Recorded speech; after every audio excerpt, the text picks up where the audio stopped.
தாவேகாவுக்கு அழைப்பு விடுக்காமல் ஆளுநர் காலம் தாழ்த்துவது ஏன் என்று தெரியவில்லை என்றும் அவர் அவ்வாறு செய்வது சரியல்ல எனவும் விடுதலை சிறுத்தைகள் கட்சித் தலைவர் தொல் திருமாவளவன் தெரிவித்துள்ளார்.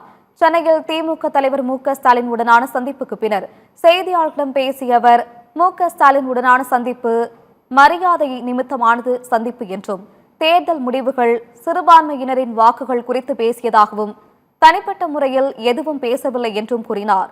விசிகாவிடம் தாவேக ஆதரவு கேட்டது குறித்து ஆலோசித்து முடிவு எடுப்போம் என்றும் உணர்ச்சி வசப்பட்டு எந்த முடிவையும் தாங்கள் எடுக்க முடியாது என்றும் திருமாவளவன் தெரிவித்தார். நாங்களும் உணர்ச்சி வசப்பட்டு எந்த முடிவுகளையும் எடுக்க முடியாது, ஆலோசித்துதான் முடிவு எடுக்க முடியும் என்றும் தமிழகத்தில் பாஜக குழப்பத்தை ஏற்படுத்த முயற்சிப்பதாகவும் திருமாவளவன் குற்றம் சாட்டினார். கவர்னர் முன்கூட்டியே 118 பேரை காட்டுங்க அப்படின்னு கேட்கறது சட்டப்பூர்வமானது அல்லன்னு சட்ட வல்லுநர்கள் சொல்றாங்க.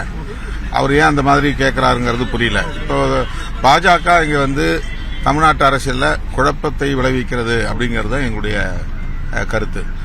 ஒரு லார்ஜஸ்ட் பார்ட்டி, பெரிய கட்சி, அவங்கள ஃப்ளோர்ல போய் உங்களுடைய பெரும்பான்மையை நிரூபிக்கணும்னு தான் சொல்லணுமே தவிர முன்கூட்டியே என்கிட்ட காட்டுங்க அப்படின்னு சொல்றதுங்கிறது இதுவரையிலும் அப்படி மரபு இல்லைங்கிறது தான்.